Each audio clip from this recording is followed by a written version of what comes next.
ನಿನ್ನಂತ ಸಿಡಿದೆದ್ದ ಸರ್ದಾರರು ರಚ್ಚಿಗೆದ್ದು ಬಂದರೆ ಬಾಯಿಯಲ್ಲಿರುವ ಹಲ್ಲನ್ನು ಗೆದ್ದು ನಿಮ್ಮ ಹಕ್ಕ ತೆಗೆದುಕೊಂಡ ಮೆಕ್ಕಿದ ಪಾಲಿನ ಒಲೆಯದು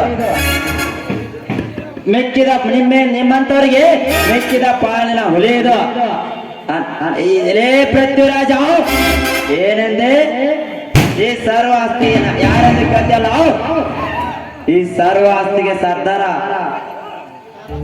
ಈಗ ಈ ನಿಮ್ಮ ಕಾರಕ್ಕೆ ಉಪ್ಪಟ ಫಳಕ್ಕೆ ಸೊಡ್ಡು ಹೊಡೆದು ಈ ಊರಿನ ಶ್ರೀಮಂತ ದೇಸಾಯಿ ಅವರ ಮಗ ಕರ್ಮ ದೇಸಾಯಿ ಅನ್ನೋದನ್ನು ಮಾತ್ರ ಮರೆಯಬೇಡ.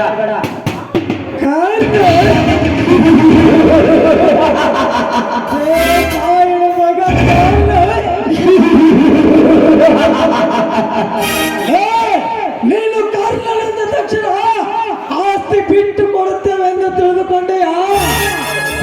ಅಷ್ಟಕ್ಕೂ ನಿನ್ನ ತಂದೆ ತಾಯಿ ನನ್ನ ಹತ್ತಿರ ಸಾಲ ತೆಗೆದುಕೊಂಡಿದ್ದರು. ಸಾಲ ತೀರಿಸಲಾಗದೆ ಅವಮಾನಕ್ಕೀಡಾಗಿ ಆತ್ಮಹತ್ಯೆ ಮಾಡಿಕೊಂಡರು.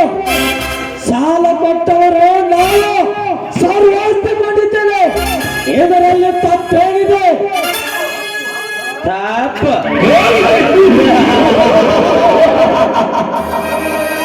ಲೇ ಜಯರಾಜ, ಲೇ ಪೃಥ್ವಿರಾಜ, ಒಟ್ಟಿಗೆ ಅನ್ನವಿಲ್ಲ ಸಮಯದಲ್ಲಿ ಕಳ್ಳತನ ಮಾಡಿ ಅಣ್ಣ ನೀರು ಕೊಟ್ಟು ನಮ್ಮ ತಂದೆ ಒಳ್ಳೆ ರೊಕ್ಕ ಮಾಡಲು ಹೋದರಲ್ಲ ಅಂತವ್ರ ಹಣ್ಣು ಮೃಗಗಳು ನೀವು.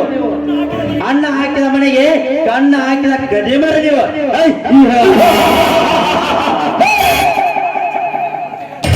ಸಮಾಜ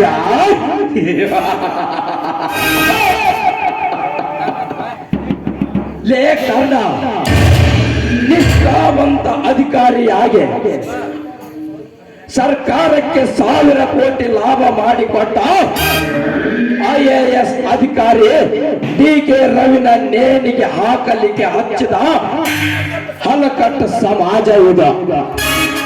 ಕರ್ತವ್ಯವೇ ದೇವರೆಂದು ತಿಳಿದು ಕಾನೂನಿನ ಕೆಲಸ ಮಾಡುತ್ತಿದ್ದ ಪೊಲೀಸ್ ಸಬ್ ಇನ್ಸ್ಪೆಕ್ಟರ್ ಕಳಕಪ್ಪ ಬಂಡಿಯವರ ಎದೆಯ ಗುಂಡಿಗೆಯನ್ನು ಇಟ್ಟು ಬಲಿ ತೆಗೆದುಕೊಂಡ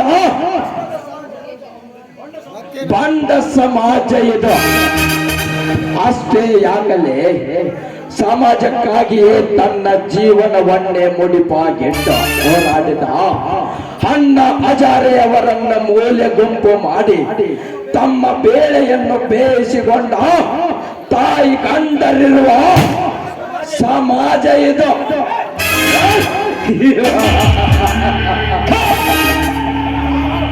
ಅಂದಾಗ ಈ ಸಮಾಜದಲ್ಲಿನ ಜನ ಎತ್ತವರ ಪಾಲ ಪಡಿತಾರ, ಕೆಳಗ ಬಿದ್ದವರ ಕಾಲಾಗಿ ತುಳಿತಾರ. ಇದೇ ಈ ಕಲಿಯುಗದ ಹೊಲಸು ಸಮಾಜ. ಲೇ ಪೃಥ್ವಿರಾಜ, ನ್ಯಾಯಕ್ಕಾಗಿ ಸಿಡಿದದ್ದಕ್ಕಾಗಿ